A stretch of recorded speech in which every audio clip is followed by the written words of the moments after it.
Si tu n'utilises pas l'IA, tu dois commencer à le faire. Tu dois impérativement commencer à utiliser des outils d'IA. Pourquoi? Parce que tout le monde utilise l'IA aujourd'hui. Je ne suis pas sûr qu'il y ait une institution ou un scientifique ou un individu qui n'utilise pas l'IA. Et si toi tu ne le fais pas encore, je t'en supplie, reste jusqu'à la fin de la vidéo pour savoir comment tu pourrais booster ta productivité et dans tes recherches et dans ta vie et donc être plus à l'aise. Et je te partage les meilleurs outils d'IA pour les scientifiques, en particulier les chercheurs. Les premières catégories qu'on va voir sont les assistants d'IA polyvalentes. Celles-là, forcément, mais forcément, tu dois les connaître. Ce sont des assistants d'IA qui nous aident dans le brainstorming, à réfléchir, à faire des mails et même à donner des feedbacks sur nos écrits. Et là, le leader, c'est forcément ChatGPT. Tu as entendu parler de ChatGPT, j'en suis sûre. Et ensuite, à côté de ChatGPT, qui est produit par OpenIA, nous avons Gemini, qui est produit par Google, et Copilot, qui est produit par Microsoft.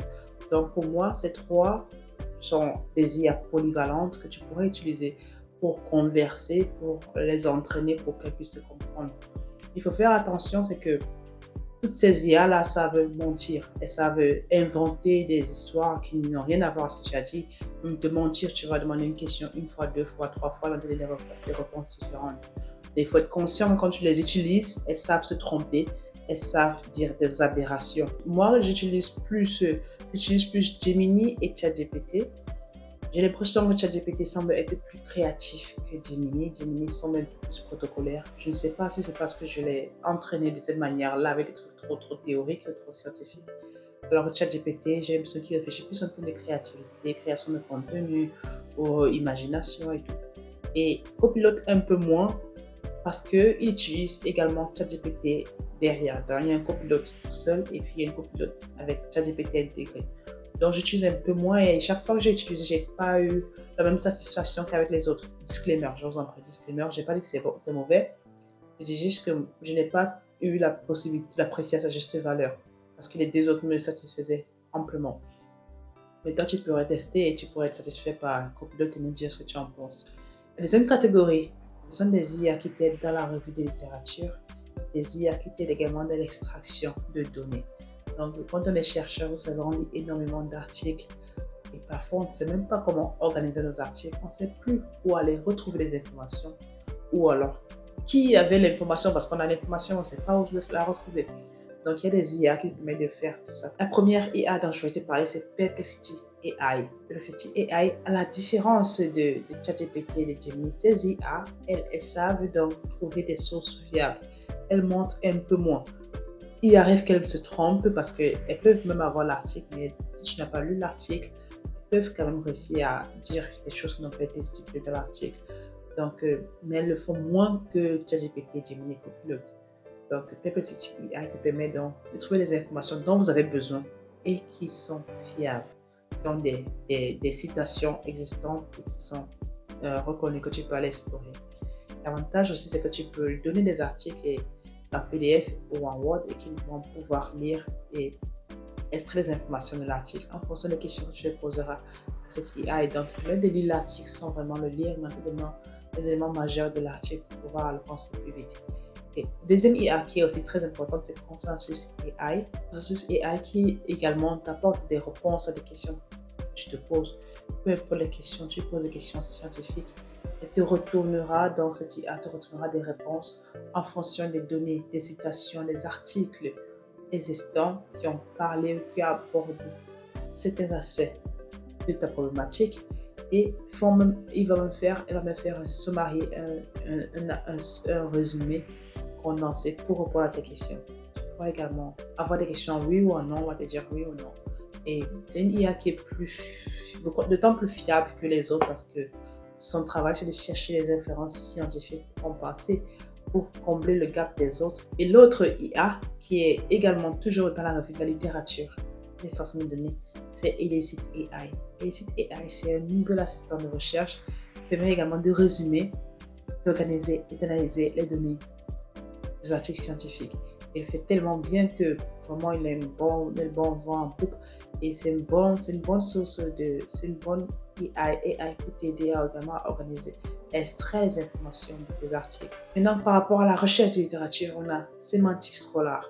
Semantic Scholar te permet d'explorer les revues de la littérature, te donne des références fiables. Il utilise des outils IA derrière qui te donnent des références existantes. À la différence de Google qui ne te donne pas forcément des références scientifiques, il te donne tout à la fois. Sémantique vérifie que l'article est effectivement publié et te redonne uniquement cette information-là. Et enfin, on a SciSpace. Alors, SciSpace, c'est un très grand assistant de recherche parce que non seulement il t'aide à rédiger, à comprendre les articles, à extraire les informations des articles, mais il sait également t'aider à détecter les IA dans tes écrits.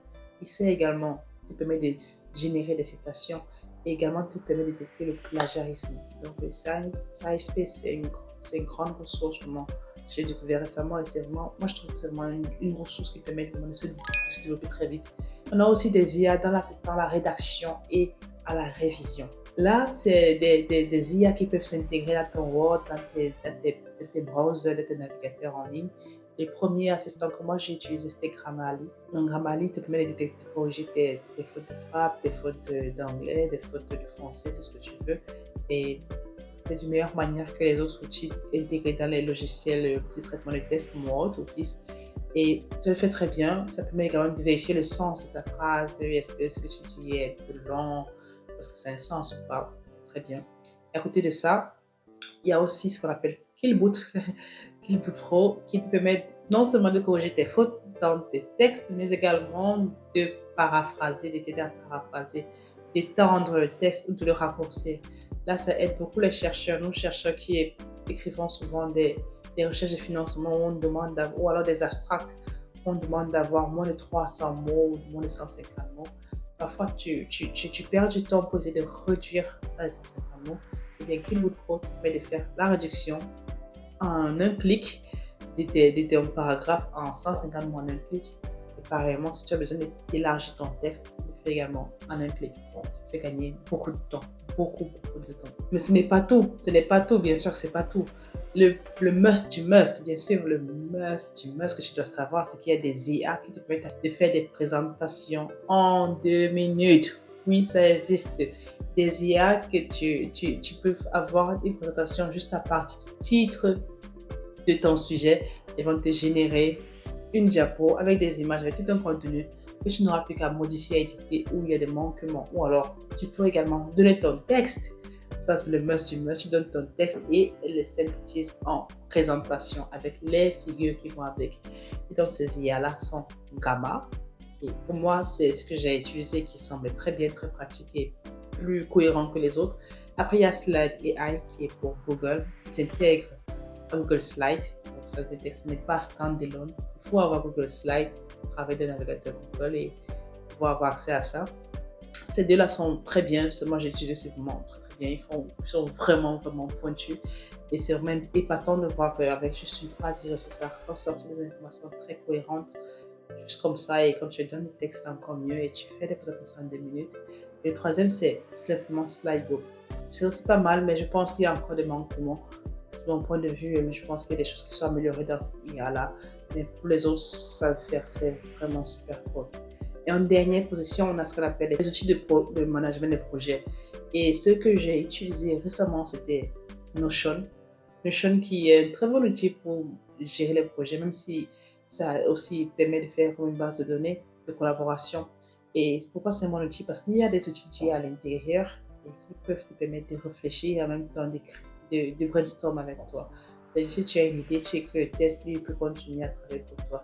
C'est tellement bien fait que tu peux tout garder à l'intérieur de ton Notion plateforme et avoir accès à cela partout. Tu as besoin d'avoir juste l'ordinateur. Et pour moi, ce sont les choses qui ont boosté ma productivité et qui me permettent d'avancer plus vite. L'intelligence artificielle est là pour nous rendre la vie facile. C'est une réalité. Elle transforme notre quotidien et même dans la recherche. Donc, si tu n'utilises pas encore d'IA, essaie de le faire. Fais-le davantage. Mais garde les principes d'éthique, garde les problèmes qu'il y a, les cohérences, garde dans ta tête que parfois ça manque. Il ne faudrait pas que tu écrives n'importe quoi parce que tu t'es justement fié uniquement à l'IA.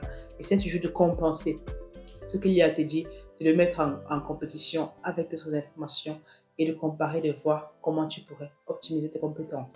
Parce que le but, ce n'est pas de remplacer ton cerveau, et ça te permettre d'être plus productif. Ça veut dire que tu dois l'utiliser en complément de ton cerveau pour que lorsque ton cerveau a des manquements, tu puisses avancer plus vite. Donc l'IA, c'est bien. Avec ton cerveau, c'est encore mieux. Donc j'espère que tu as apprécié cette vidéo. Si c'est le cas, si tu as vraiment apprécié la vidéo, ne serait-ce qu'un tout petit peu, que tu en as trouvé de la valeur, est-ce que tu veux bien me faire une petite faveur? Est-ce que tu veux bien, s'il te plaît, t'abonner à notre chaîne? Rejoins les 10% de notre audience qui n'ont pas fait que apprécier la vidéo, mais qui au contraire se sont également abonnés. Parce que oui, 90% des personnes qui suivent notre vidéo ne s'abonnent pas à notre chaîne. Alors si tu es dans cette position aujourd'hui, est-ce que tu veux bien, s'il te plaît, t'abonner à la chaîne? Ton abonnement nous aide d'une manière incroyable, plus que tu ne pourrais imaginer.